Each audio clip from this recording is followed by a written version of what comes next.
friends, Heidi here from Rain Country. God is good all the time, and I'm here today for some more random tips, and that is gardening tips for 2022 garden as we start planning for next year. Just some things that I think you should consider, and these are again just some quick thrown together random ideas and in no way a comprehensive list. Now what I want to start off with is container gardening. Whether you're new to gardening or you're just trying to find ways to make the most of your small space or just want to try something different, it can be very doable.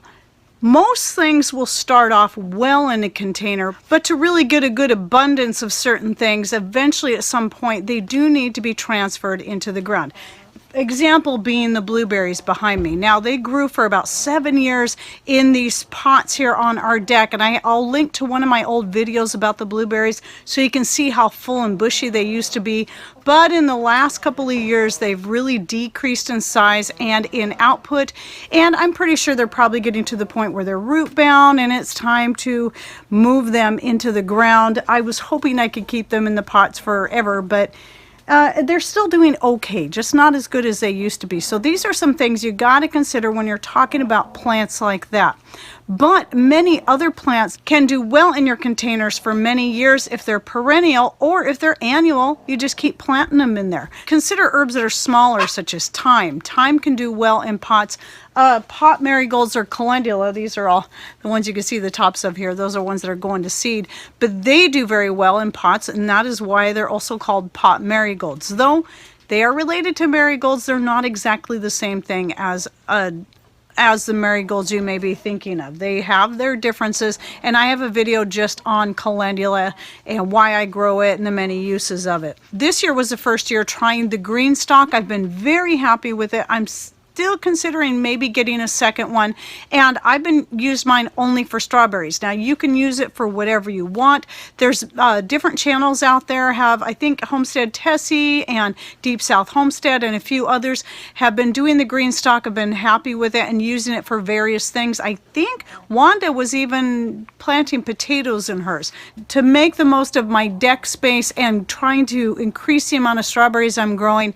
That's what I decided to do, and was very pleased with the results I got from that. And so if I get a second one, it'll probably just be for more strawberries. But again, look into it for many other things. Now I do have an affiliate link to the green stalk, and if you go through that link you can save, I always forget the percentages because I have a few different ones, but you can save money by going specifically through my link, and I think there's even a discount code you can use. All of that is in the description box down below, so don't forget to click on show more if you're on a computer, or that little gray triangle or arrow you'll see off to the side right over here if you are on a smart device, to open up that description box and see all the information that's in there.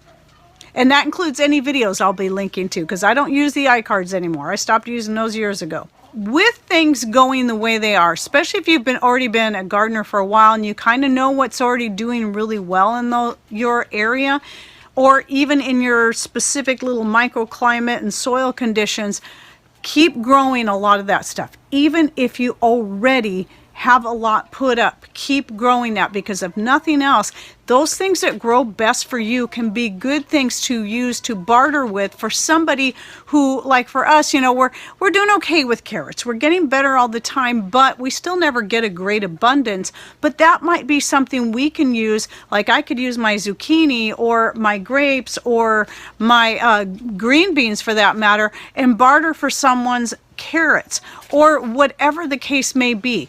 And it doesn't even have to be for other vegetables or fruit. It can be for getting jobs that you need done on your place, or have somebody make you something such as a skirt or crochet you a hat or whatever it is that you need. Consider those things that you know do well, and not just for your own food storage to get you through the year, but for the sake of a barter item. But along with that, don't be afraid to try new things. I just recommend, especially with the way things are going, don't dedicate a ton of space to something you've never grown before until you have a chance to try it, and keep trying it if it's something you really want to grow. Maybe it doesn't do so well the first year, try it again. Or if you can at least get one fruit off of that or one flower where you can collect the seed from and then try again next year, you'll probably have better results because then you'll have something that's more acclimated to your area. So if it's something you really want to do, keep trying. If it never produces fruit after several years, I think at that point, especially with the way things are going out there, then I would consider moving on to something else and keep trying different ones until you find what does best in your area. And one thing I really got to say is don't forget, I mean, a lot of times when people are new to gardening, they think specifically of fruits and vegetables, but don't forget your medicinal herbs. Now, I did a video, I still haven't done one yet for this year, but I'll try to get on it soon. Usually every year I'll do a video on top herbs you should grow, and because I update it all the time and things change all the time.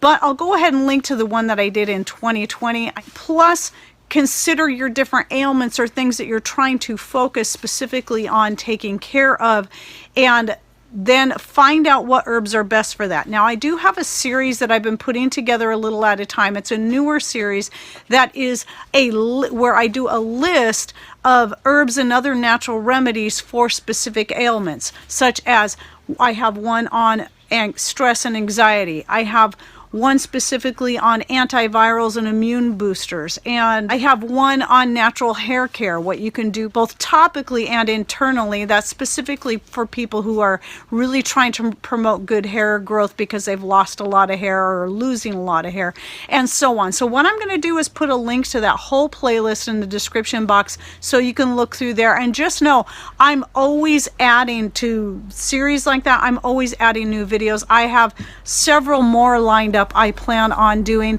but that way if you find something that's more specific to you and your needs, you can then listen to that list, which I've always also been trying to get in the habit of typing out the list and putting it in the description box so that you can also copy it and paste it into your own document. That way you can look into each one of those things for yourself and then find out what grows best in your area if it's something you want to try to grow, or may even grow wild around you. So don't forget to find a good herb book that is more specific to your location, just like we have the Pacific Northwest Medicinal Herbs book that Mary from Mary's Nest had sent us.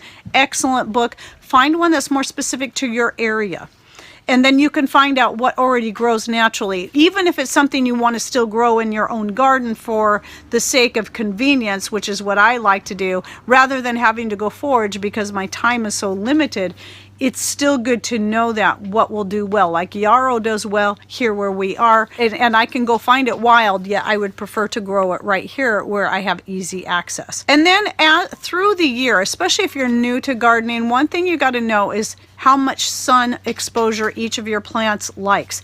Watch your whole property and see what gets the least to most sun, and watch it throughout the day and throughout the year because it's going to change. You might walk out on your deck in the middle of the day and see the sun is shining here and go, okay, I'm going to put this pot here, and yeah, it might be good there for that time of the day, but how about a few hours later or a few hours earlier?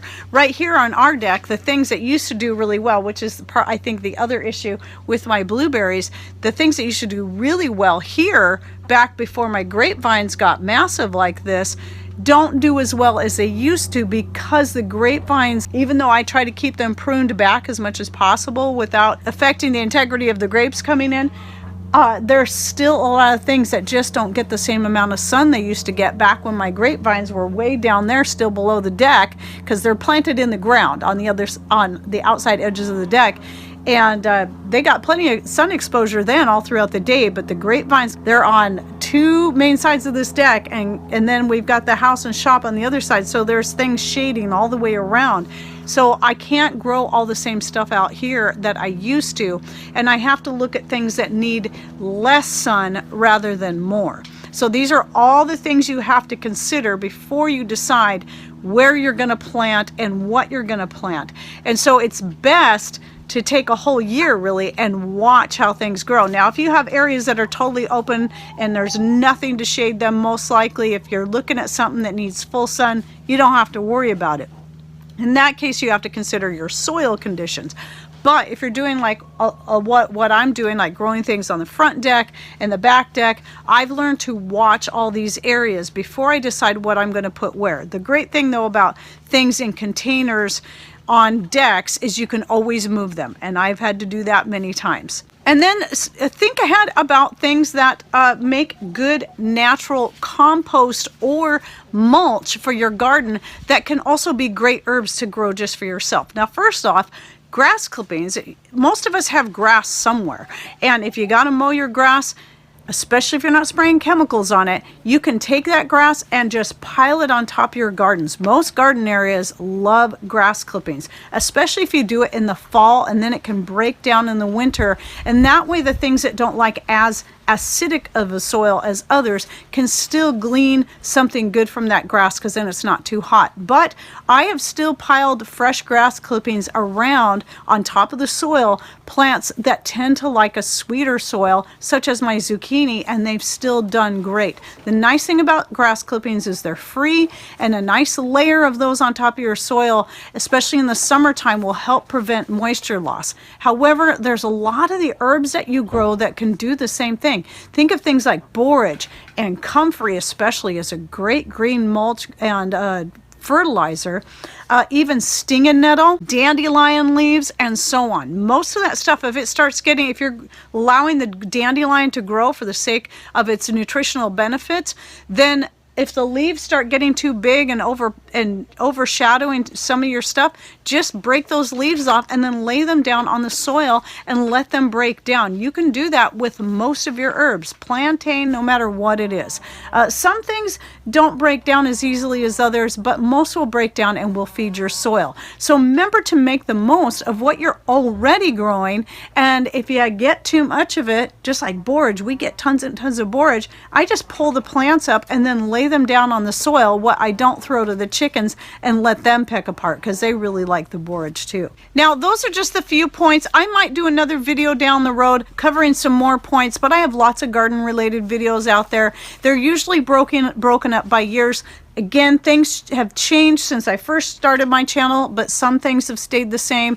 Things I found better ways to do it. Some things I've had to change because of the changing weather. It just keeps getting colder where we're at. Yes, we had a heat wave, a very short one, 3 days of heat wave here, but for the most part, our summers have been colder than they used to be. Drier, yet colder. Go figure. We live in rain country. We're used to lots of wet, but we also usually have pretty warm summers. But like here we are, middle of August that I'm shooting this video. It will be September before you see it. But yesterday it was so cold, I almost thought about building a fire because it was so cold in the house. It's just very strange. Normally August is our warmest, driest month, and yet it's been so cold here, and it's been like this for the past few summers, and getting progressively colder, it seems. So you got to take all that stuff into consideration, and don't assume just because one year this particular plant works really good, grew really good for you this year, doesn't mean it will grow really great next year if you have some weird weather changes that weren't like this year was. So you always have to be flexible and be prepared to change or move things or whatever it takes to continue to get good results from your garden and get the most you can. And even if you can only grow 1, 2, or maybe 3 things prolifically, then grow that stuff as much as you can, because those things, what you can't preserve, you can still use for the sake of barter. And I'm pretty sure you're going to be seeing a lot more of that happening in the months and years to come. Okay, well, I hope you enjoyed this video, and please, if you have any other random tips for gardening and preparing for 2022, then go ahead and put your tips down below so we can all learn from each other and do the best we can to really increase our garden production. All right, well, thanks for watching. Take care, and God bless.